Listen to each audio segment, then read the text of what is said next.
अस्सलामुअलैकुम। मैं उम्मीद करता हूँ आप लोग खैरियत से होंगे।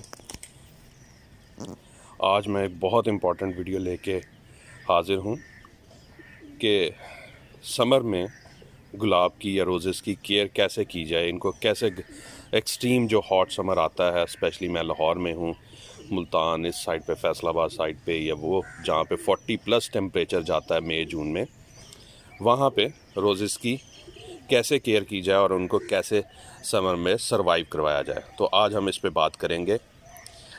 4-5 स्टेप्स हैं जिनको अगर आप अडॉप्ट करें तो आप आसानी से गुलाबों को समर में बचा सकते हैं। जैसे आप मेरे रोज़ेस देख रहे हैं, मई स्टार्ट हो गया है और ये छत पे पड़े हुए हैं, यानी सेकंड फ्लोर पे, रूफ टॉप पे पड़े हुए हैं और इनके ऊपर कोई शेड नहीं है।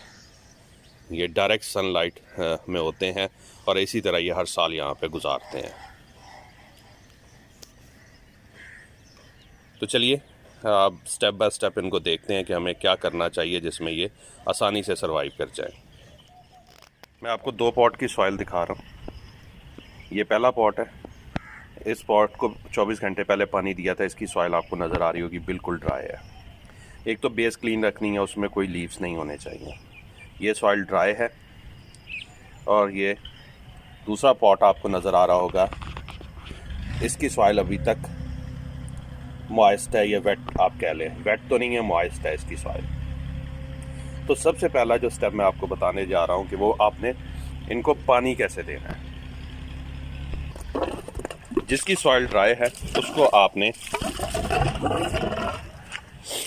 पानी जो है वो भर के पानी देना है, फुल, यानी पॉट को फुल कर देना अपने पानी से। ये देखें, मैं बिल्कुल पानी दे रहा हूँ इसको ताकि ये भर जाए पॉट। तो जिसकी सॉइल ड्राई होगी आपने डीप वाटरिंग करनी है, यानी उसको भर के पानी देना है। और जिसकी सॉइल ड्राई नहीं है, जैसे कि ये, उसको आपने पानी नहीं देना। उसके बाद अगला स्टेप क्या है? अगला है प्रेशर के साथ शावरिंग, जैसे ये मैं कर रहा हूँ। बेहतर तो ये है कि आपको शावर मिल जाता है, आप वो यूज़ कर लें, लेकिन मैंने नहीं लगाया हुआ। नहीं तो आप इस तरह प्रेशर के साथ पूरे पौधे को वॉश करेंगे और ये डेली करना है पानी देते हुए। अब जिसकी सॉइल वेट थी या मॉइस्ट थी, आपने शावरिंग उसकी भी करनी है। देखें, शावरिंग आपने उसकी भी करनी है। तो ये तरीका है पानी देने का। सिर्फ खाली पानी नहीं देना, आपने उसको नहलाना भी है, उस पौधे को अच्छी तरह शावरिंग। ये देखें, जिसकी सॉइल वेट थी उसको मैं सॉइल में पानी नहीं दे रहा, लेकिन शावरिंग ज़रूर कर रहा हूँ प्रेशर के साथ। तो इस तरह आपने इनकी शावरिंग करनी है। ये पहला स्टेप है। पानी देना है, डीप वाटरिंग करनी है और उसके बाद पौधे को अच्छी तरह प्रेशर के साथ नहलाना है। मैंने खैर पंप लगाया हुआ है 0.5 हॉर्स पावर का, जो प्रेशर प्रोड्यूस करता है, और उससे ये होता है कि जो आपके डेड लीव्स होते हैं वो भी ये पानी के साथ निकल जाते हैं। तो ये तरीका है जी पहला, deep watering and showering summer में बचाने के लिए। अब ज़हन में ये आता है कि शावरिंग कितनी दफ़ा करनी चाहिए। तो इसके बारे में बता दूं कि at least once in a day, कि दिन में एक दफ़ा तो लाजमी करें। यानी सुबह के टाइम तकरीबन 7 बजे के करीब आप लाजमी एक दफ़ा शावरिंग कर दें, और अगर पॉसिबल हो तो शाम को 5 बजे, यानी असर की नमाज़ के बाद तकरीबन 5 से 6 बजे के दरमियान एक दफ़ा शावरिंग शाम को कर दें। शावरिंग का बेनिफिट ये होता है कि टेम्परेचर थोड़ा डाउन रहता है पौधे का, क्योंकि पौधों पे नमी आ जाती है। तो उसी तरह जैसे इंसान बाथ लेता है तो उसके बाद थोड़ा ठंडक फ़ील करता है, इसी तरह पौधे भी फ़ील करते हैं। अब यहाँ पे एक बहुत बड़ी मिथ है, वो ये है कि जनाब अगर शावरिंग करेंगे तो फंगस आएगी, ब्लैक स्पॉट आएंगे। तो देखिए, ब्लैक स्पॉट शावरिंग से कभी भी नहीं आते। ये आपके सामने मेरा पौधा है, अभी मैं शावरिंग की है मैंने, आपको इस पर कहीं पे ब्लैक स्पॉट नज़र नहीं आ रहे होंगे। ब्लैक स्पॉट शावरिंग से नहीं आते, शावरिंग का उसके साथ कोई ताल्लुक़ नहीं है। ये मैं अब आपको क्लोज़ करके भी दिखा रहा हूँ, कोई ब्लैक स्पॉट नहीं है। असल में ब्लैक स्पॉट आते हैं जब पानी लीव्स पे खड़ा रहा है, और पानी भी कौन सा, एसिडिक वाटर। ये जो हम शावरिंग करते हैं ये हमारा आम सप्लाई का पानी होता है या ज़मीन से निकला, जिसे हम पी भी सकते हैं। तो जो हम पानी पीते हैं या सप्लाई में आता है तो वो अल्कलाइन वाटर होता है, उससे कभी भी ब्लैक स्पॉट नहीं आएंगे। हाँ, ब्लैक स्पॉट आते हैं जब रेनी वाटर हो, पौधों पे खड़ा रहे पत्तों पे, या जो ओस पड़ती है रात को सर्दियों में, वो अगर पत्तों पे खड़ी रहेगी तो वो एसिडिक वाटर होता है, उससे ब्लैक स्पॉट आते हैं। तो आप देखिएगा जब वो खड़ा रहेगा तो ब्लैक स्पॉट आएंगे, लेकिन अगर आप शावरिंग करते रहेंगे तो वो वॉश होता रहेगा, फिर ब्लैक स्पॉट नहीं आएंगे। अब ये मेरे पास पौधे हैं, इतने अरसे से हैं, मुझे आज तक अपने पास ब्लैक स्पॉट का प्रॉब्लम नहीं आया। जब भी मैं कहीं से पौधा लाता हूँ तो उसमें ब्लैक स्पॉट का प्रॉब्लम होता है, कई दफ़ा मिल जाता है। और मैं हालांकि डेली शावरिंग करता हूँ, चाहे सर्दी हो चाहे गर्मी। सुबह जब मैंने पानी देना है तो मैंने शावरिंग भी साथ करनी है। बाकी ब्लैक स्पॉट पे डिटेल वीडियो मैं बनाऊंगा, अभी के लिए बस इतना ही काफ़ी है।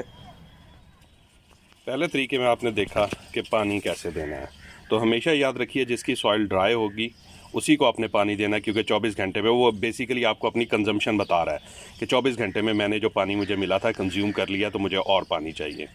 और जिसकी सॉइल मॉइस्ट होगी, जैसे ये अभी मैंने एक पॉट और देखा है, इसकी भी सॉइल अभी मॉइस्ट है, ठीक है, तो इसको भी पानी नहीं देना, इसकी सिर्फ शावरिंग करनी है। क्यों? क्योंकि इस पौधे की ज़रूरत जो है उसका पानी अभी इसमें मौजूद है, इसने 24 घंटे में कंज्यूम नहीं किया। तो ऐसे पौधों को सिर्फ आपने शावरिंग करनी है, और जिनकी सॉइल मॉइस्ट है, ड्राई हो गई है, उसको आपने भर के पानी देना है।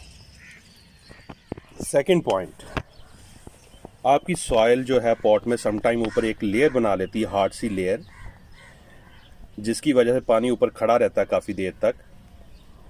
तो आपने क्या करना है, उस सॉइल की वक्तन फ़वक्तन गोडी भी करें। लेकिन समर में जो गोडी करने का तरीका होता है वो है शाम में गोडी करें। सारी रात हवा फिरती रहेगी सॉइल के अंदर से, ड्राई हो जाएगी अंदर वाली सॉइल, और सुबह आप पानी दें। कभी भी सुबह गोडी मत करें, क्योंकि सुबह गोडी करेंगे सारा दिन में एक्स्ट्रा सॉइल ड्राई होगी तो आपका पौधा भी डेड हो जाएगा। कुछ लोग कहते हैं कि जी समर में गोडी नहीं करनी चाहिए। नहीं, गोडी ज़रूर करें, लेकिन शाम में करें, जैसा कि मैंने आपको बताया। क्योंकि गोडी नहीं करेंगे तो समटाइम सॉइल के ऊपर एक हार्ड लेयर बन जाती है, जिससे फिर पानी नीचे नहीं जाता और ऊपर बहुत देर तक पानी खड़ा रहता है। तो वो शाम में गोडी करें। गोडी आपने 1 इंच से ज़्यादा डीप नहीं करनी, ये भी आपको नज़र आ रही होगी। जब भी गोडी करें 1 इंच से ज़्यादा डीप नहीं करें। उसकी रीज़न ये है कि नीचे रूट्स बनी हुई हैं, तो अगर आप ज़्यादा डीप करेंगे तो रूट्स डैमेज होंगी। तो इतना हॉट समर चल रहा होता है तो इसमें रिकवरी पॉसिबल नहीं होती, रूट्स की बहुत मुश्किल हो जाता है और पौधा मर भी सकता है। तो 1 इंच से ज़्यादा डीप गोडी मत करें, और 15 दिन में एक दफ़ा गोडी करें। अब नंबर 3 पे आ जाते हैं, फीडिंग पे। देखें, गर्मियों में जब टेम्परेचर 35 से ऊपर क्रॉस होना शुरू होता है, 40 को टच करता है या 40 प्लस में जाता है, तो पौधे की रूट स्ट्रेस में चली जाती है, स्पेशली रोजेस की। तो ये रूट स्ट्रेस में चली जाती हैं और वो फिर फीडिंग का जो प्रोसेस है वो स्लो डाउन हो जाता है या बनना रुक जाती है, जिससे ग्रोथ भी रुक जाती है। तो ऐसी सूरत में पौधे को स्ट्रेस रिलीवर के तौर पे हम तैयार खुराक देते हैं। तैयार खुराक में ये अभी आपके सामने एक है, फॉलियर एक्स्ट्रा के नाम से सवात एग्रो वालों की ईज़ा बयान है, सिजेंटा की और कॉन्टस। मैं प्रेफर करता हूँ कॉन्टस को, क्योंकि कॉन्टस जो है वो जो हॉट वेदर होता है, ये एक्सट्रीम वेदर के स्ट्रेस रिलीवर के तौर पे भी काम करती है, क्योंकि इसके अंदर न्यूट्रिएंट्स होते हैं, प्लस ग्रोथ रेगुलेटर्स होते हैं जो पौधे की स्ट्रेस में हेल्प करते हैं, स्ट्रेस को एब्जॉर्ब करने के लिए। ये हैं बेसिकली तीनों जो हैं ये अमाइनो एसिड्स हैं, यानी तैयार खुराक है पौधे की। जस्ट आप इसका स्प्रे करेंगे तो वो पौधा पत्तों से एब्जॉर्ब कर लेगा और खुराक तैयार है वो यूटिलाइज़ कर लेगा। ये तैयार खुराक जो है पौधे को इमीडिएटली मिल जाती है, पौधे को खुद एफर्ट नहीं करनी पड़ती, तो इसलिए पौधा जो है वो गर्मियों में सर्वाइव कर जाता है। तो अब इसका मैं आपको ये बता दूं कि आपने इसे यूज़ कैसे करना है। वैसे जो कंपनी की डोज़ है वो है 4 ml पर लीटर और 15 डेज़ के बाद रिपीट होनी है। आप 2 ml 10 दिन के बाद रिपीट कर दें फॉर द सेफ साइड के कोई एक्स्ट्रा डोज होने की वजह से पौधा स्ट्रेस में ना जाए। तो आपने क्या करना है, 2 ml पर लीटर के हिसाब से डिज़ोल्व करना है पानी के अंदर और उसका स्प्रे करना है आपने, और वो भी सुबह अर्ली मॉर्निंग 7 बजे से पहले पहले सूरज जब निकल रहा हो उस वक्त करना है स्प्रे, क्योंकि उस वक्त स्टोमेटा खुल रहे होते हैं पौधे के, तो वो ये साथ ही अब्जॉर्ब हो जाएंगे, ज़्यादा टेम्परेचर भी नहीं होगा और जल्दी ड्राई भी नहीं होगी ये, और पौधा पत्ते आसानी से अब्जॉर्ब कर लेंगे।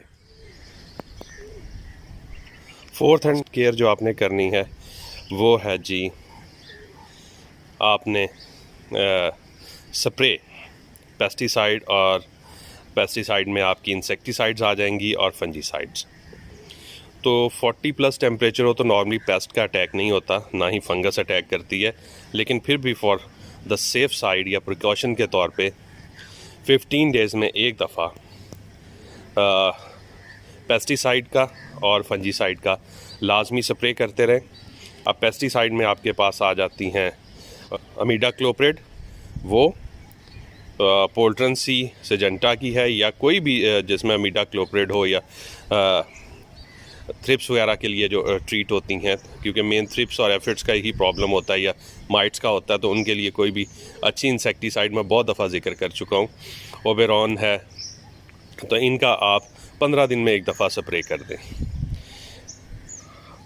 उनका करने का तरीका ये होता है कि 1 ml पर लीटर के हिसाब से आप पानी में डिज़ोल्व करें। अगर सॉलिड फॉर्म में आपको अमीडाक्लोप्रिड मिल रहा है तो वो आप 2 ग्राम पर लीटर के हिसाब से पानी में डिज़ोल्व करें और उसका पौधों पे थॉरोली स्प्रे कर दें। और ये आपने करना है शाम में, शाम मीन्स के दूसरा 6 बजे के बाद।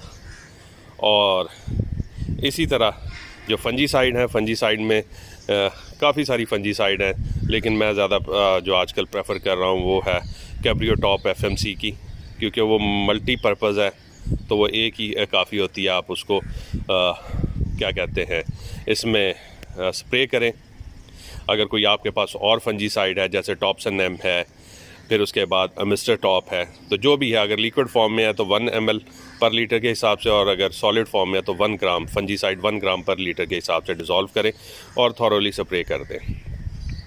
तो ये 15 दिन में आपने एक दफ़ा करना है। इससे ये होगा कि पौधा पेस्ट और फंगस से महफूज रहेगा, और दूसरा गर्मी में आसानी से सर्वाइव कर जाएगा। नंबर 6, इन प्लांट्स को अगर पॉट्स में है तो एक दूसरे के पास प्लेस कीजिए।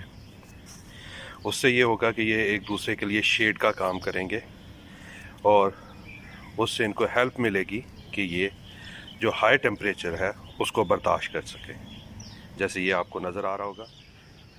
नंबर 7,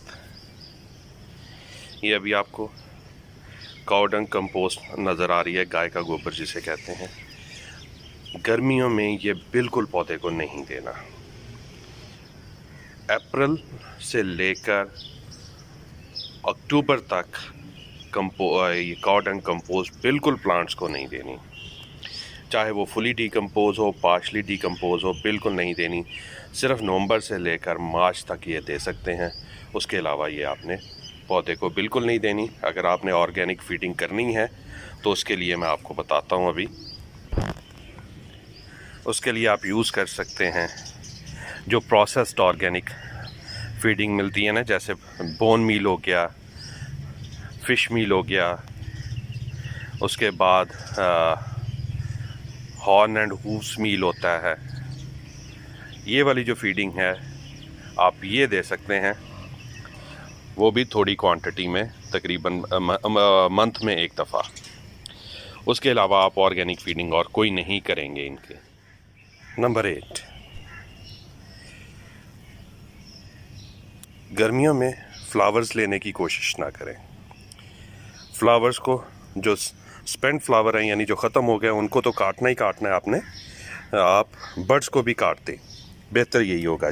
स्पेंड फ्लावर को काटने का तरीका ये होता है कि ये आपका फ्लावर है, उसके नीचे देखें 5 लीव्स कहाँ से हैं।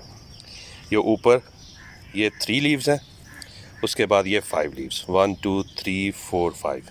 तो फर्स्ट 5 लीव्स के नीचे से आपने इसको काट देना है। बर्ड्स को भी इसी तरह आपने रिमूव करना। ये बर्ड है, जब उसका कलर शो हो जाए उस वक्त करना, क्योंकि उस वक्त ब्रांच मैच्योर हो जाती है, तो फिर जो है फर्दर ग्रोथ के लिए वो रेडी होती है। और उसको भी काटने का तरीका ये है कि फर्स्ट 5 लीव के नीचे से आप उसको काट दें। ये देखें, ये फर्स्ट 5 लीव आ गए, उसके नीचे से इसको काट दें। इस तरह ये होगा कि नीचे वाली ब्रांच मैच्योर है, वो जल्दी नई ग्रोथ स्टार्ट कर देगी। और गर्मियों में हमें ज़्यादा से ज़्यादा प्लांट पे लीव्स को रिटेन करना है ताकि वो टेम्परेचर को बर्दाश्त कर सकें, और लीव्स जितने ज़्यादा होंगे उतने ज़्यादा वो दूसरा क्या कहते हैं, थोड़ा कूलिंग इफेक्ट रहेगा प्लांट में। देखें, गर्मियों में फ्लावर्स रखने का कोई फ़ायदा नहीं है क्योंकि ना तो उनकी शेप अच्छी होती है ना साइज़ अच्छा होता है। तो इससे बेहतर है कि हम फ्लावर्स को देखें, हम फ्लावर्स काट दें और पौधे को ग्रो करने दें और हॉट समर में अपने आप को सर्वाइव करें। होपफुली आपको ये अच्छे से समझ आ गई होगी। अगर फिर भी आपका कोई इससे रिलेटेड क्वेश्चन हो तो आप मैसेज में या कमेंट्स में आप पूछ सकते हैं। तो आप मुझे इजाज़त दीजिए, इंशाल्लाह बहुत जल्दी किसी और इम्पोर्टेंट टॉपिक पे वीडियो लेके हाज़िर होऊंगा। तब तक के लिए अल्लाह हाफिज़।